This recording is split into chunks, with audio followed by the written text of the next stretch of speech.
Hey there, y'all.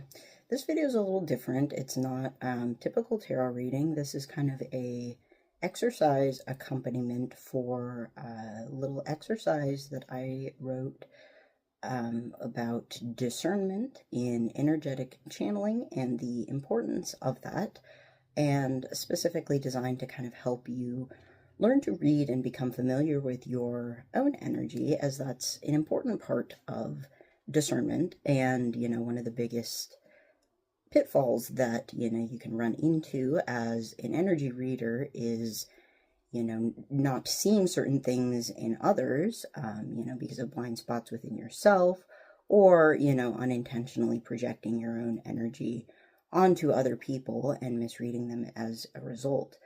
And, the best way to avoid that is to get very familiar with all aspects of channeling, reading, and interpreting your own energy. And I'm not going to go over like all of that in this video because it's kind of a lot, and, I've already written it out in a more coherent format. So if you find this topic to be interesting, I have that document linked in the description of this video, so I would recommend you kind of read through that, check it out, and if you feel so inclined, come back to and watch this video for kind of an example on the exercise, because what I'm going to do here is just go through a few of the listed questions that I had for the exercise in relation to myself, and kind of show what that process looks like, what comes out there for me, and how I might interpret that. And then I also have a deck of cards here to, also at the end of that, kind of like go through that same process, but with cards, to kind of show how it's similar but different, maybe giving you a picture of the same energy, but kind of from a different perspective or framework. So yeah, feel free to quit watching if none of this interests you, or to come back around once you've familiarized yourself. But if you're still here, we will begin now. And begin with an intention, saying that I am dedicating this time to my own energy. I invite all aspects, dimensions, and expressions of my own energy to be present and fully communicate their truth to me. And typically, when I am channeling anyone's energy, I'll take a minute and kind of sit with it and let it settle. I usually edit that part out of the beginning of my video, so I'm not just sitting there breathing deeply into the camera, but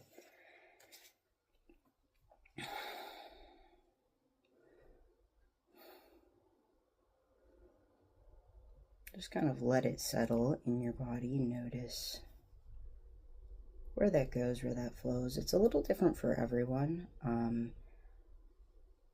but for me, I find that, when I am actually like in a channeling headspace, it feels kind of like a flow state, similar to, if you're a creative person and, you get very into creating, or if you're like a dancer or something else that, once you really get into that headspace, you're kind of just moving and flowing, and you're losing track of the time, the analysis. You're just very present with it.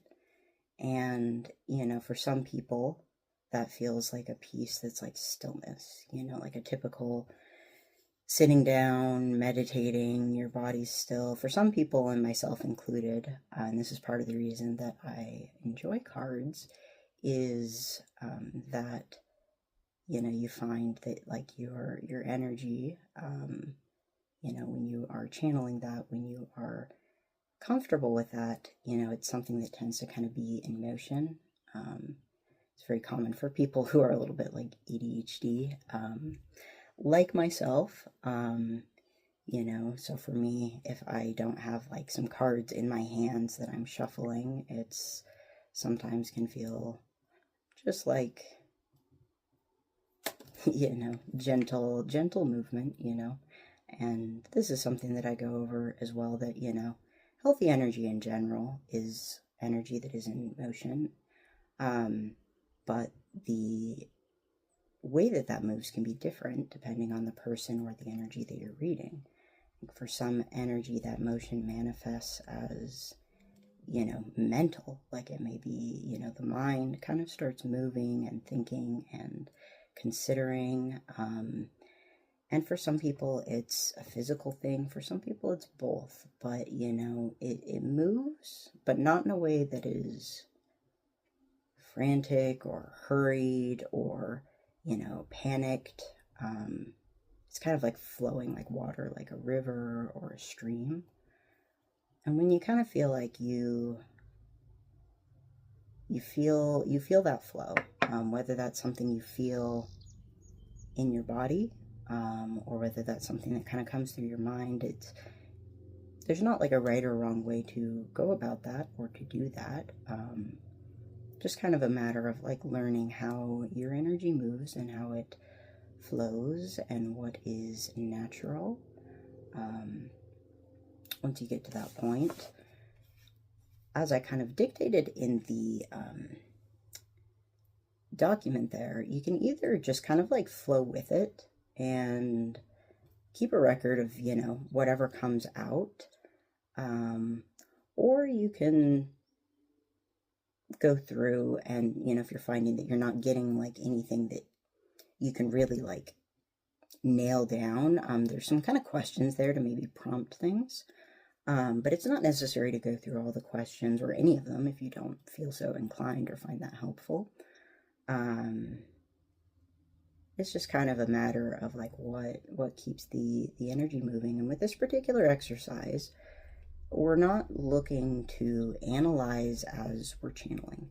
We're not looking to say, this is the exact answer, this is why, being in that headspace of, sort of thinking about thinking. We're just kind of feeling and we're noticing what comes up. And it doesn't have to make sense. It can be as silly as like, I just saw a dog riding a unicycle in my head when, I did that, or like that question brought that up. And there's also some like kind of instructions for after the fact looking at and analyzing the results of your kind of like little personal channel there. But the point of, being in the moment is that in order to channel effectively, you have to learn how to let it flow without immediately restricting it, like defining it, like, trying to slow it down or label it or, tie it up in a neat little bow, because even if you can look at the energy and, create a picture, a snapshot that you can later analyze, the energy itself is still in motion, and any reading that we do is somewhat like a snapshot or a picture. And you can, depending on if you adjust your camera settings, get a, pretty good, decent photograph of even something that is in motion. And then you can look at that photograph and say, oh, that's what type of bird that is, or, that's what's going on with this river. But the bird keeps flying, the river keeps flowing, and you don't need to be trying to take the picture and analyze the picture at the same time. So I'm going to go through, and I just picked a couple questions from the list to, kind of answer, see what comes up. And I like to write it down because that makes it easier for me to refer back to later in the analysis portion.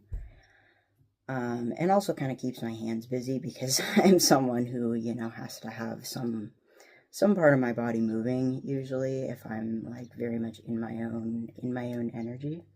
The first question that I picked here is, what part of my energy feels the most connected to me?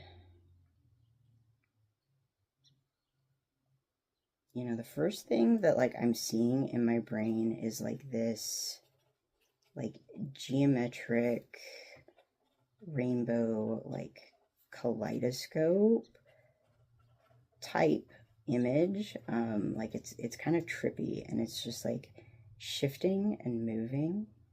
And I see now there's like this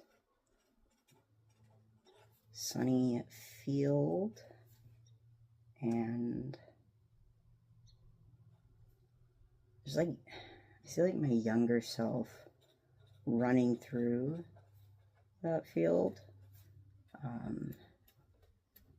It's like very, very free. You know, there's kind of like this sense of connection through abstraction, I guess.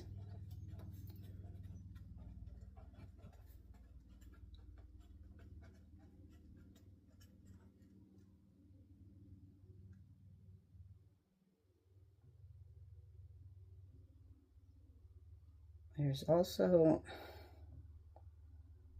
kind of like this, I'm feeling like in the right side of my body, like some warmth, like a little bit of sweating that wasn't there like 5 minutes ago. And this kind of thing can, you know, come out a lot of ways. It can be just sort of emotions or general senses. It can be images, it can be sounds, it can be sensations. There's not a right or wrong way for your energy to manifest. And the specific intention of this exercise is really about, you know, communicating with your own energy and learning the way that your energy communicates. And, you know, like what I know about my energy is that, you know, it communicates with me in a variety of ways, from, you know, images, sounds, songs, to pictures, feelings, sensations, words, poetry. There's a lot to it. So there's not, again, it's, I'm not like sitting here like saying, oh, this means this immediately. I'm just kind of like noticing. I'm like making a picture of the part of my energy that feels the most connected to me. Now I'm kind of seeing someone, there's like an arm that has like a braided leather bracelet. And there's like a silver charm on it. And I'm also seeing like a charm that I made that had like a little,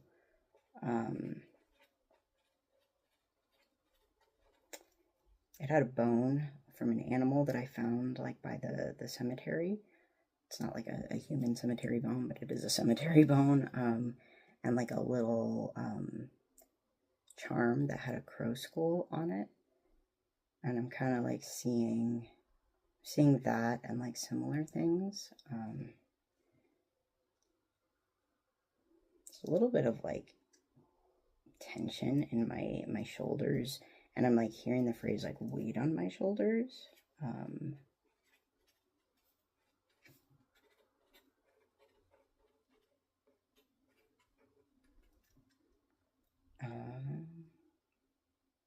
And then it's like switching in my head to like sunshine on my shoulders, and there's like a song that my dad used to play sometimes. It was by John Denver, that was like sunshine on my shoulders, and the song goes like, sunshine on my shoulders, you know, makes me happy. Sunshine in my eyes can make me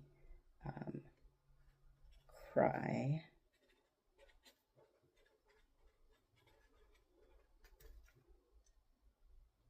And there's like this sound that it's kind of laughing, but also like could be like crying. It kind of feels like both, neither, like hard to tell, a little ambiguous. And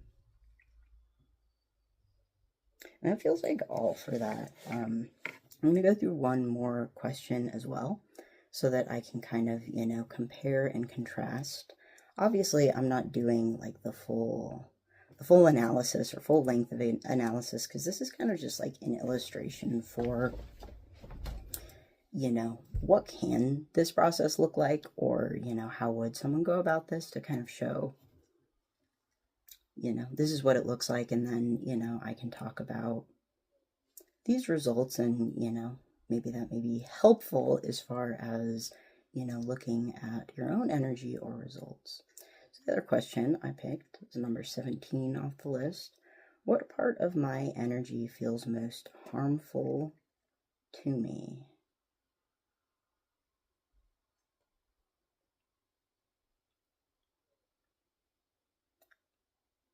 It's so quiet, it feels loud.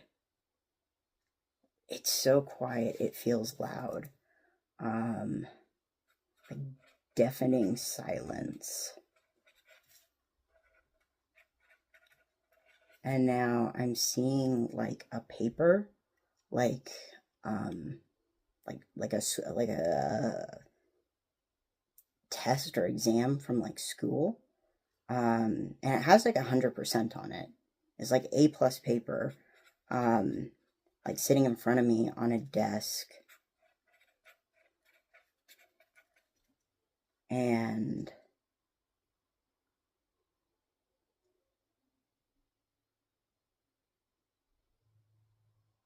I'm seeing like this like crowd, like a crowded hallway in my mind.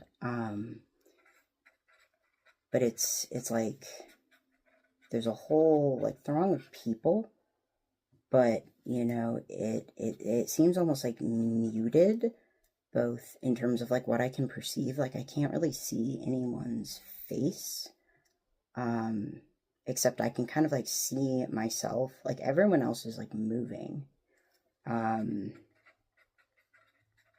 but I'm like stationary, and everything around me kind of looks like blurred or muted.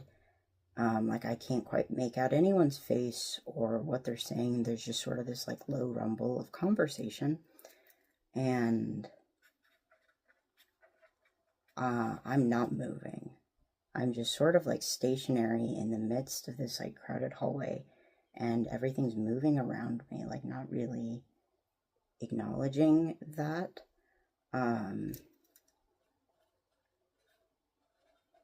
And I'm just like kind of quietly standing there. And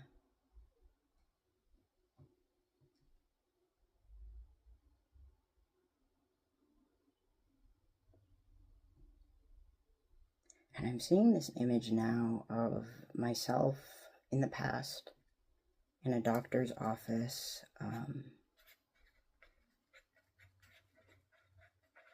And there's like the words, let them handle it.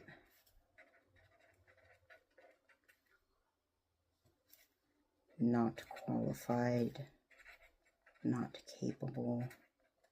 And I remember that particular incident that I'm like seeing in my mind of this like memory of myself in the doctor's office. I was having a lot of health issues, and the doctors at the time erroneously told me that the cause was like the medication that I was taking for completely unrelated issues, and they told me that like I had to go off all my meds, and I didn't do well with that.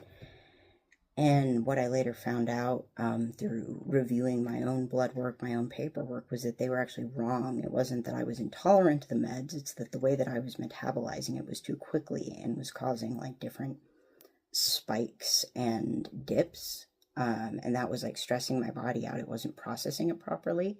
And so all I had to do was adjust the dosage and the formulation of the medication so that I wasn't just sort of metabolizing it too quickly and having these ups and downs. And then I went back on the same meds that I was on, and I did much better. But I went off, the meds that I'd been on, even though they'd been helping me for like a year, because, the doctors told me, your body's just not tolerating this. Like, the only solution is to go off your meds. And so like I'm seeing like that image in my head with maybe some of the things that I told myself, like let them handle it. I'm not qualified here to consider any alternative possibility. And now I'm seeing another image from like childhood when my sister and I were like raising puppies together. And like specifically some instances, because I used to do like competitive obedience trials and things like that, and my sister did as well. And there were some times that I like opted out of certain situations or like competitive trials or things, oftentimes, you know, sort of out of respect for my sister, because, you know, she would feel a little bit overwhelmed or uncomfortable, you know, sort of constantly competing against me, and I didn't want to make her feel uncomfortable. So, you know, like we did end up oftentimes, you know, in the same arena, but there were several instances that I kind of like took a step back and didn't do things that maybe I otherwise would have, because I didn't want to overstep. I didn't want to like make her uncomfortable. Even though, you know, we both had different dogs and, you know, different people kind of a thing. And there's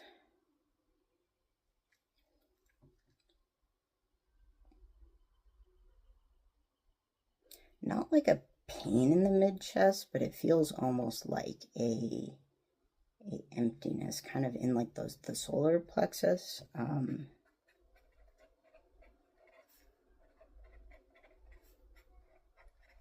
Sort of like dim or muted.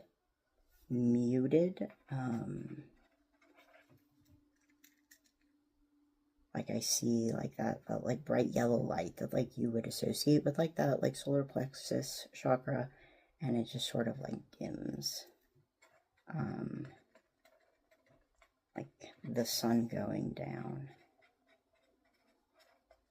Okay.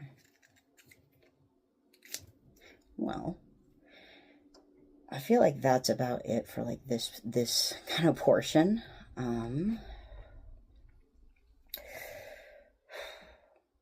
What I'll do is, you know, thank my energy for being here, for communicating with me, for allowing me to, you know, have that chance to channel it, to commune, and move forward.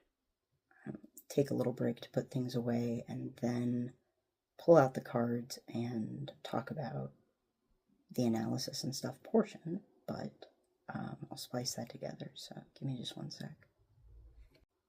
Now back to our regularly scheduled programming.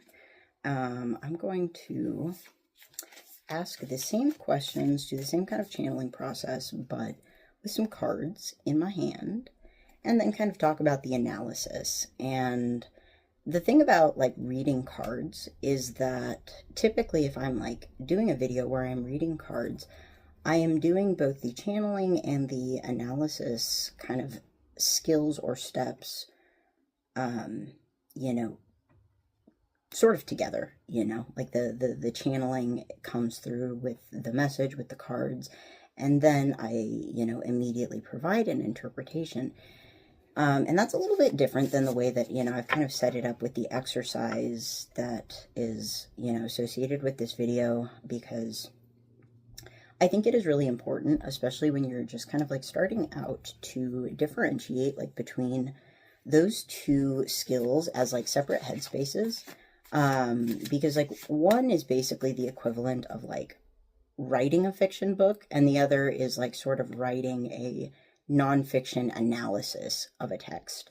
You know, like they're both skills. They're, and neither one is bad, but they're both like approaching the energy in kind of a different way, where one is sort of creating a creative and fluid picture of it, and the other one is interpreting that, telling you, you know, what it means, what it's saying. And I'm going to talk a little bit about sort of the interpretation of the stuff that I was like channeling earlier, like directly. But what I'm going to kind of do here with the cards is, you know, a little bit of switching back and forth. And that can be more difficult if you're not as comfortable with each of those states on their own, which is why if someone wants to get into energy and channeling, I do recommend like taking the time to kind of develop each skill separately before trying to combine them in a thing like reading cards.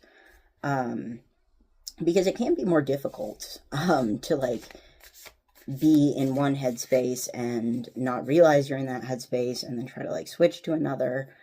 But I'm going to try and, go through this and, do a similar kind of exercise here and illustrate the similarities, the differences, the process there.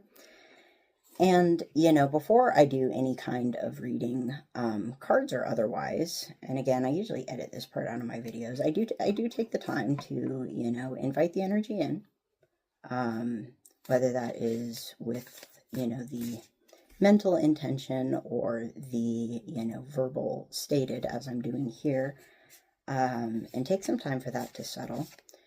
So in this case, I dedicate this time and space to my own energy and invite all aspects, dimensions, and expressions of it to be present and manifest in the form of their choosing and communicate fully to me their truth.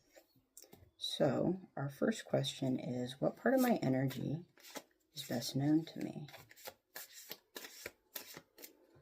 And this is kind of the point at which, I'm allowing it to settle, sort of visualizing the cards like that river, like that energy. It's just flowing. It's just flowing, and I'm trying to get a peek at part of it, but I'm not forcing it. I'm not rushing it. We get a card. 7 of Cups. The Star.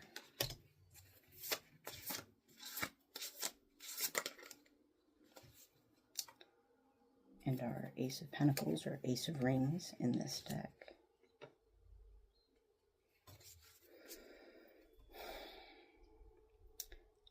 And for the purpose of this exercise, I'm not going to immediately jump into analysis, but I am going to go to the next question. I'm going to get some cards, and then I'm going to pull out my notes from before, the cards that I have here, and then we're going to talk about analyzing all of it, because what I do when I am typically reading tarot is a little bit of just like the directly channeling, the noticing what shows up in my mind, my body, all those aspects. I'm also looking at what shows up in the cards, and I'm also analyzing it. So it's like a multi-step process, like how this already came out for the other one. Before I asked the question, they're like, we're ready. We're ready. My energy is ready. But what part of my energy is the most harmful to me? We've got the 7 of Wands, the 5 of Pentacles, or the 5 of Rings, and Strength. All right, let's put it all together. Give me one sec. All right, y'all. So for our first question here, we have, what part of my energy is, the most connected to me? And I actually kind of love that, the first thing that came out for me was just sort of this like shifting, rainbow kaleidoscope that was like sort of constantly moving and impermanent and, undefined. And our first card out here is the 7 of Cups, which is, defined as sort of this state of, being sort of like daydreamy, like thinking about all of the possibilities, imagining all of the outcomes and the different things that could kind of come from that, even if some of those may be illusions. And so, like, I would say that, like, those two feel, like, very connected there, in that there's a lot of energy of, like, possibility, of imagination, of abstraction that isn't, necessarily, like, grounded in reality, like, a giant geometric kaleidoscope. It's pretty to look at, but it's not necessarily, like, a reflection of what's real and what's in front of you, similar to our 7 of Cups energy. Now, the other cards that we got here were the Star and our, Ace of Rings, Ace of Wands, or Pentacles, sorry. I keep saying that wrong. And I think that that's interesting because we go in this set from this energy that's sort of very abstract and illusory and, daydreamy, to something that is much more grounded and much more hopeful. And that's very similar to the pattern that the energy took when I was directly channeling it, where we start out with this kind of like abstract image, this, mess of colors and light. And then, we go to this like sunny field, this like, physical location where there's this younger me that is, like very free and, very happy. And, I was also kind of like seeing certain things that came up as far as, like different like charms and, things that I had made and stuff like that. And I love that I mentioned like that silver bird graveyard charm that I had, because we have another silver bird here with the star. And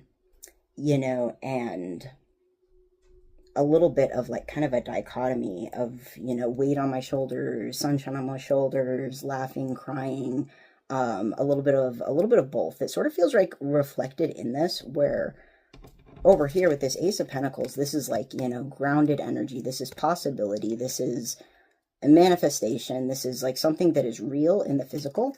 Whereas this is kind of like the opposite, where this is, possibility in the abstract that is potentially just sort of an illusion and a distraction. And the two are brought together in the middle by the star, which is hopefulness, which is healing. And so given all of that together, what I would say that that's saying about, my energy is like the part that is sort of like the most connected to me is the part that is kind of the bridge, the bridge that is connecting that abstract, that possibility, that illusion to, the physical reality. The part of me that kind of sees and feels things in a way that is like a little bit daydreamy or abstract or magical, if you will, even when I am in situations that, are physical reality, and sort of like combining those things and finding ways to put them together, kind of similar to the, I guess, representation of like, taking that animal bone that I found like out by the graveyard and combining that with another charm that I had and like making something from it. And I think that like that part of my energy that's kind of like the bridge, the medium, if you will, between the abstract and the physical, and the part of me that like finds ways to represent the abstract and the, potential impossibility of that energy that's just kind of like out there and flowing, in physical ways. Like that part is very connected to me, and that part is like very alive in me. And there's like a lot of like duality there, and a lot of kind of like multifaceted energy. And so, like that's kind of like a central part of my energy, or part of my energy that feels the most connected to all levels of me, from, like the physical reality that I live to the way that I see myself. So that's how I would interpret, that direct channeling, and also how that would line up if I were pulling cards on that. Our second question here is, what part of my energy feels the most harmful to me? And for this one, we have our Seven of Wands, the Five of Pentacles, and Strength. And I think it's interesting because like the first kind of thing that I pulled from this was like this deafening silence, and then there was also this sense of like this crowded hallway, and everyone is kind of moving around me, but I'm sort of standing still, like outside of the crowd, which is very, very much connected to sort of like the Seven of Wands energy. That's like a little bit of holding the other energy at a distance. Like in the typical Seven of Wands depiction, you see like one person who's kind of like backed into a corner, and there's like everyone else around them has like wands, has like energy, and they got like one wand and they're kind of backed into a corner. And our, Five of Pentacles, which is sort of insecurity, which is lack. It's this, sense of, I guess maybe that like silence that I'm kind of picking up. And that also kind of like ties into, the images or the scenes that I was seeing,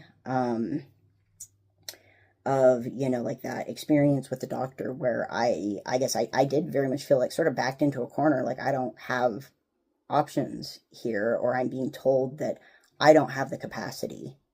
I lack the strength, if you will. Whether that is like mental, physical, to continue doing what I'm doing. And kind of similar with the image memories that I had coming up with my sister, where I, sort of allowed myself to be like backed out of a situation that I would have wanted to be in because I felt like,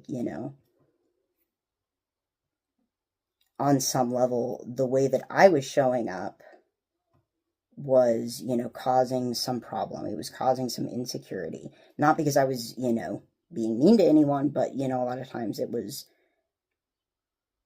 would cause her to be insecure if I would like compete against her and, she would win. And so it's like kind of this combination of like strength and the Five of Pentacles, where it's like, I can be, as strong and as competent as I want, but in this instance, there's still kind of like this like defensiveness energy, this feeling of like being a little bit outside of the crowd that, underlies this overall like sense of insecurity, this sense of lack that ends up holding me at a distance from what I would want to do, whether it was, competing in that one trial with, my dog and my sister, or whether it was continuing on a medication that worked for me, and kind of feeling like even if I have the capacity to handle this, I'm telling myself that I don't. I'm telling myself that no, I shouldn't be here, or no, I'm not good enough for this.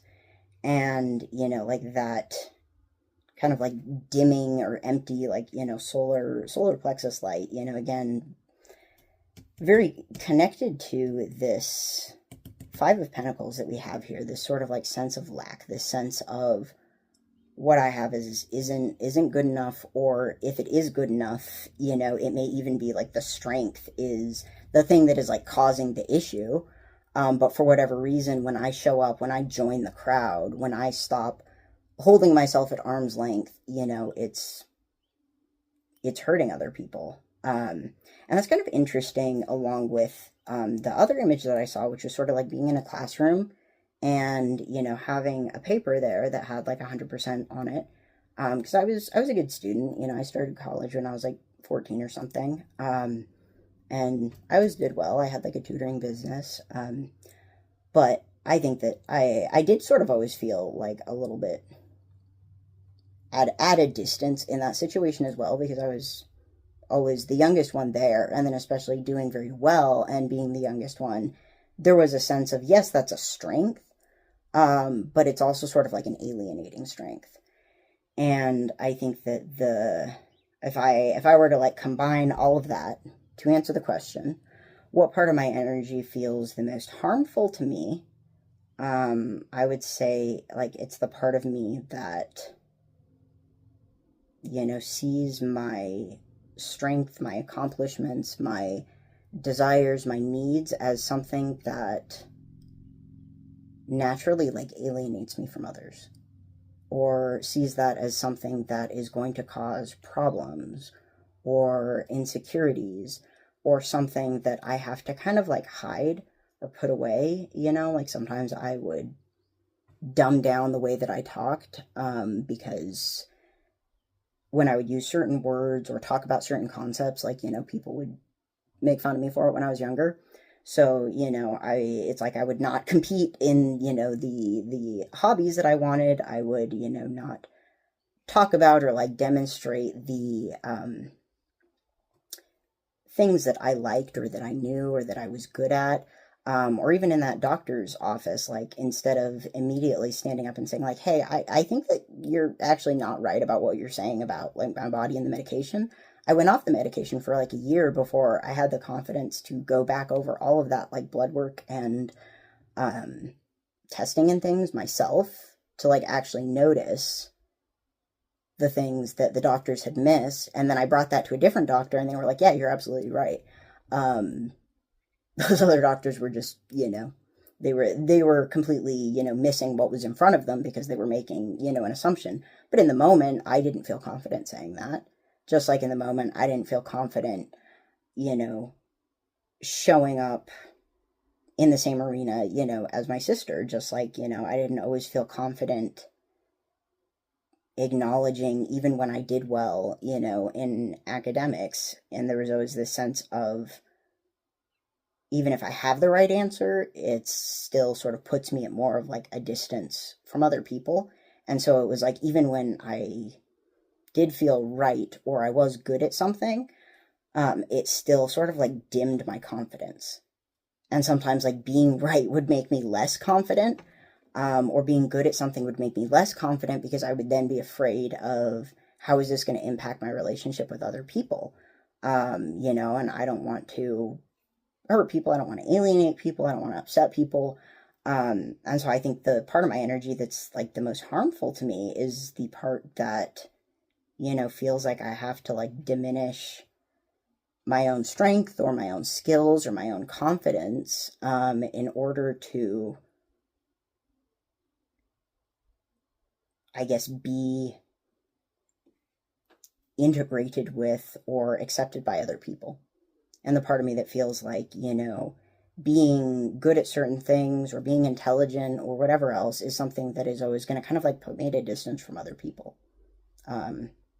So that's, I guess, the part of me that is harmful to me, the part of me that feels like I have to choose between being capable and competent and intelligent and being connected to other people. So that's kind of like that process, like how that would go. And, in channeling energy, you're kind of looking at all of those pieces, and then in analyzing it, you're saying, okay, what does this mean? And sometimes if you want to answer a specific question, you can kind of like go through this process like I showed you here and say, okay, this is how that works. But if you are just kind of like looking overall at your energy and almost just like wanting to figure out certain things, you can also do a little bit of like analysis there with that. And you can do that by sort of like looking at the way that your energy presents itself and noticing patterns or noticing areas that feel, stuck or stagnant, or, maybe there's questions that you feel like you can't answer or you try to answer and it just brings up like a lot of difficult emotion. And for me in this instance, it doesn't feel like there was a lot that was, it's not coming through, or like it's stuck, or there's like a lot of like shame or, anger. So I would say that, for the most part, my energy, at least in this instance, did seem to be kind of like free flowing. And also, my energy tends to be based off of, this. I would say something that manifests in a variety of ways, because we had images, we had sounds, we had emotions, we had physical sensations, we had songs. There's like a lot of like different textures to this. And for some people, they may find that like their energy just really comes through in like words. For some people, it may be just really connected to emotions. For some people, like it can be any combination or variety. But, I think that we all have like kind of the capability for energy to manifest in different ways. It's just kind of a matter of like, what's your natural inclination? And I guess I'm a little bit of this, a little bit of that, a little bit of the jack of all trades, aster of none, better sometimes still than master of one. So, something else that is, sort of interesting about, my energy is that I did see, kind of images of myself, but they were either, like versions of, sort of my current self and like the, charms, jewelry, art that, I've made that I currently have, or, like my past self, I didn't like see myself represented as, you know, any other person, or like archetype. It kind of felt like very, very much grounded and like connected to, you know, like this timeline and like this body. And it's not like wrong to, you know, represent yourself or your energy to represent itself in whatever way. Like, it is what it is, but it's just sort of like information to say, like, you know, does your energy feel like very connected to and like reflective of, like your physical body and lifetime? Or is it something that, you know, feels more fluid and abstract in its manifestation? And if so, why? Like, if you see yourself represented as, you know, like a fantasy character as you're channeling, or a different animal, you know, maybe that representation, you know, sort of means something to your energy, says something about the way that you show up. And that's information too. And I think that there were also, like, not like anything that felt like, at least in this particular instance, like super prevalent, like repeated themes. You know, but that can change, you know, if you're like looking at like a bigger picture, you know, I think there would be for, you know, my energy there. But yeah, I would say that like those would be like the things that would stand out the most to me if I was analyzing this. So I'd say like, okay, this looks like someone who kind of expresses their energy in a variety of ways. Someone who, you know, is very kind of connected to, you know, their body, their current existence, as well as like their past self. And someone who, you know, sort of feels reflections of that energy through mental, physical, and emotional channels. So that's just sort of like a little snippet of like how I would go through that exercise and how I might consider or analyze the results for myself. So, you know, if you find that to be interesting, you know, in reference for your own channeling, your own intuitive journey there, you know, hopefully that's helpful to you. And if you find yourself, you know, going through this and you want to, and you enjoy it, and have any questions, or, you know, want some assistance, expansion, or guidance, feel free to reach out to me. I'm always happy to talk about this sort of thing. I find it obviously very, very enjoyable and very important to me. So, yeah. If you made it this far, thanks for watching, and best of luck out there.